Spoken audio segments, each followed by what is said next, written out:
Hello everyone, আমি সৃষ্টি। তো দেখো, এখন সকালবেলা ঘড়িতে প্রায় 8টার মতন বাজে। মোটামুটি রোজ দিন আমি এই সময় থেকেই ব্লগটা স্টার্ট করি। তো আজকে ছিল সানডে। তো সানডেতে আমি একটু হেয়ার কেয়ার করি, জাস্ট নর্মাল। তো দেখো, এখানে আমি একটু কোকোনাট অয়েল, একটু আলমন্ড অয়েল আর একটু রোজমেরি এসেনশিয়াল অয়েল, এই 3টে অয়েল মিক্সড করে আমি চুয়ে স্ক্যাল্পে লাগাবো।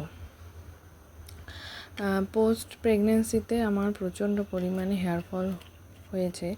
তো এই রোজমেরি অয়েলটা না অনেকটাই হেয়ার ফলটাকে অনেকটাই কন্ট্রোল করেছে আর কি। তো যার জন্য এটা আমি উইকে 2 দিন বা 1 দিন লাগাই। তো সেটাই করছি। আজকে সানডে, সেই জন্য আমি সকালবেলাও কোনো দিন লাগাই, আবার কোনো দিন শনিবার দিন রাতের বেলাও লাগাই।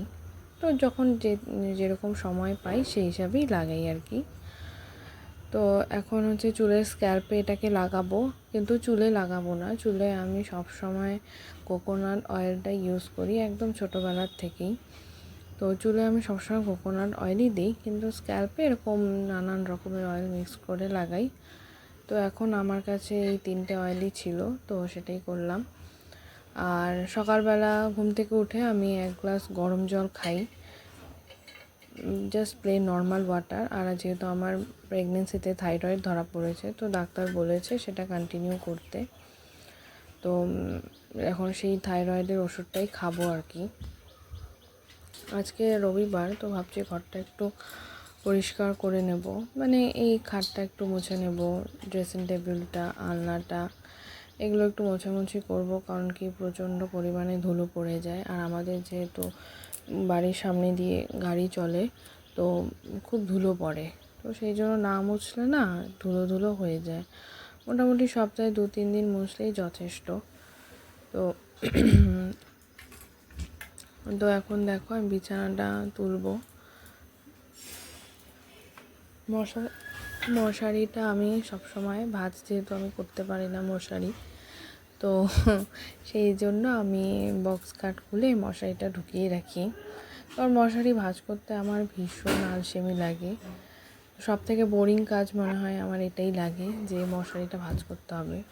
তো সেই জন্য আমি কোনো সময় মশারি ভাঁজ করি না, আমি বক্স কাটের ভেতরেই সবসময় ঢুকিয়ে রাখি মশারি। তো এই আর কি, বেড কভারটা চেঞ্জ করব।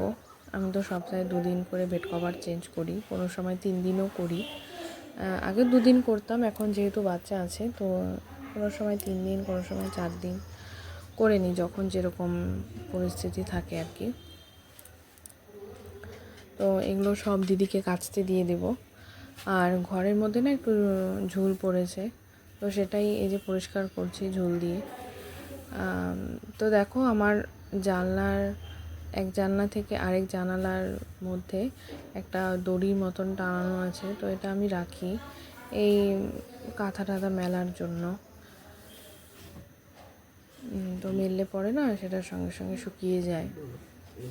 ব্যালকনিতেও মেলি, ছাদেও মেলি, আবার একটু ঘরেও মেলি। তো সবসময় ছাদে যেতে ইচ্ছে করে না, ব্যালকনিতে যেতে ইচ্ছে করে না, তখন এই দড়ির মধ্যেই মেলে রাখি। তো এই আর কি, খাটটা মুছছিলাম, আলমারিটা, তারপরে ড্রেসিং টেবিল। আমার খাটের মধ্যে যেহেতু ডিজাইন বেশি, তো একটু সময় নিয়ে মুছতে হয়, না ওরা ডিজাইনগুলোর ভেতরে ধুলো লেগে থাকে, তো একটু সময় নিয়ে মুছতে হয় আর কি।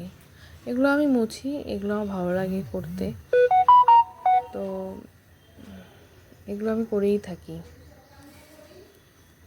এই আর কি।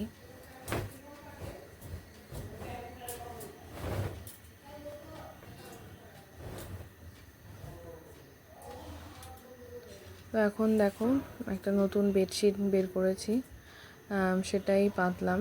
আর বালিশের কভারগুলো চেঞ্জ করে নিলাম, পাশ বালিশের কভারটাও চেঞ্জ করে নিলাম।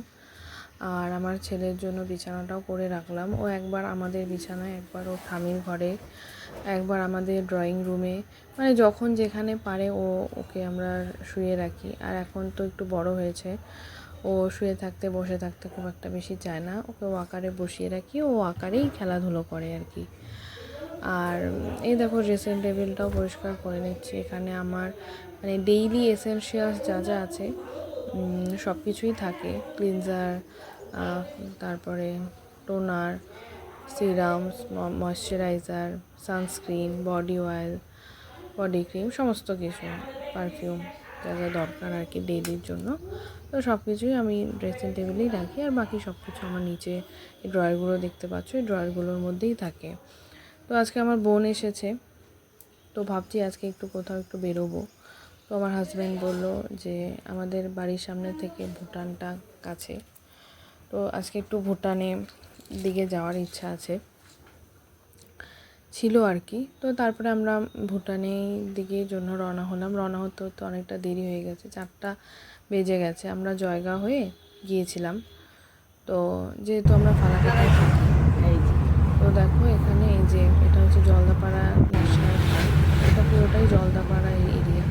দেখো খুব সুন্দর চারিদিকে মানে ফরেস্ট আর মাঝখানে হাইওয়ে, খুব সুন্দর লাগে। বৃষ্টির সময় মানে বর্ষাকালে খুব সুন্দর লাগে, আরও গ্রিনারি লাগে।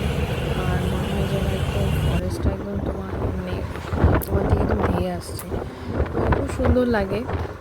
তো এই মাঝে মাঝে বেরোই আমরা একটু ঘুরতে ঘুরতে, ভালো লাগে বেশ।